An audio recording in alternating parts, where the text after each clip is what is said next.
Okay. So, she used to protect anything's happened to this sister, younger sister, Libras. Kinakalaban niya eh. Inaawa niya. As long, do not touch my sister. She's a protector. yan ang kilala siya sa Igras na protecting the younger sister, younger brother. Yan siya, protector siya eh. Marami kalaban. So that's like this anyway. And that's natural for a sister, an older sister to protect the younger one. We accelerate more.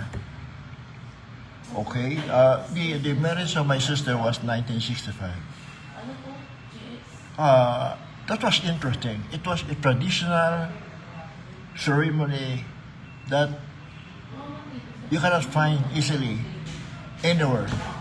Kasi sa panahon noon, very strong pa ang Chinese influence in the community. So very much practiced by Chinese.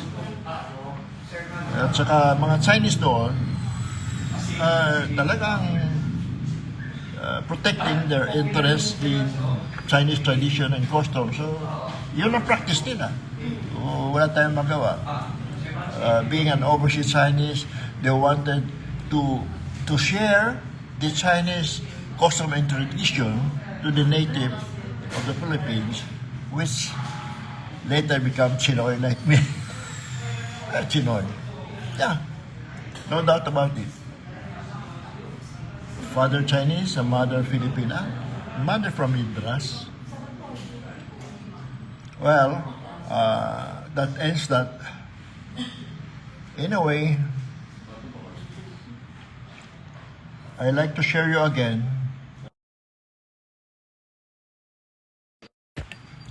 the experiences of my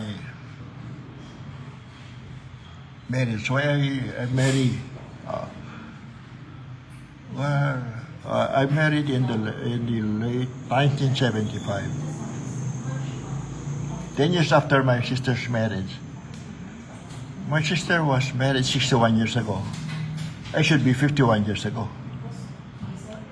So, my wife is from Bacolod. The father is Chinese.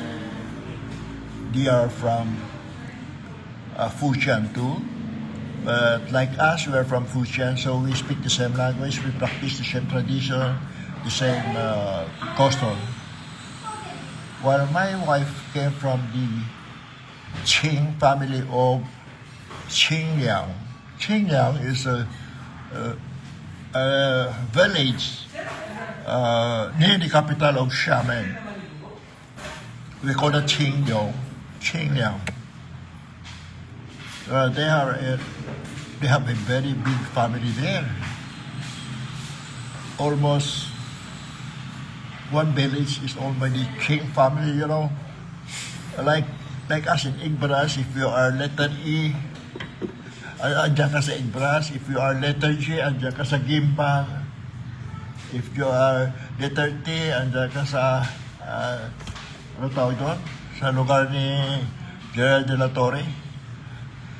Oh, so that's it. My marriage with my wife, very interesting. Yes, real lumabas talaga the Chinese way of marriage. You see, before my parents left for Hong Kong and mainland China for a vacation, kasi mayroon siyang pamilya doon eh. Ang ginawa ng lola ko kasi, pinilit ang daddy ko na mag-asawa doon ng Chinese. Why? Because my lola is too insecure that nobody will take care of her during the old age. You see? That's how the technique of Chinese are. Tapos, beside, nobody will do their daily choir sa loob ng bahay. So, my lola requests one time my lola request my father to have a vacation, only to understand later that ipapakasal pala siya.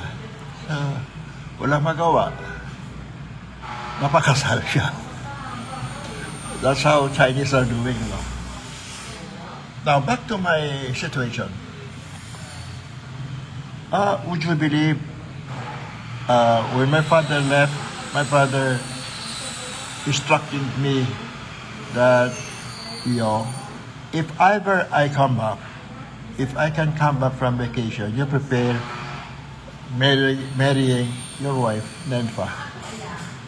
That's how I wish. Why? Because she is my first choice, my favorite choice, because she understands you being a Chinese Filipino.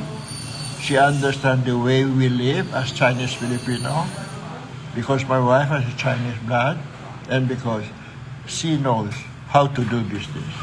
That's why I prefer her. So, all right, I wait for my father to come back. However, along the way in vacation, the vacation was about 4 to 6 months. So, nasa Hong Kong siya. Kasi meron naman condominium sa Hong Kong. Si daddy ko nabili early on. Tawag doon Yongkang, Pakak, Hongkwan, Taiha, Yurao. So, he is in the 9th floor. Yurao, 9th floor.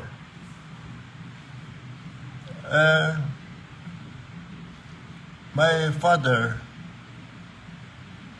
was sick. Yeah, he was sick.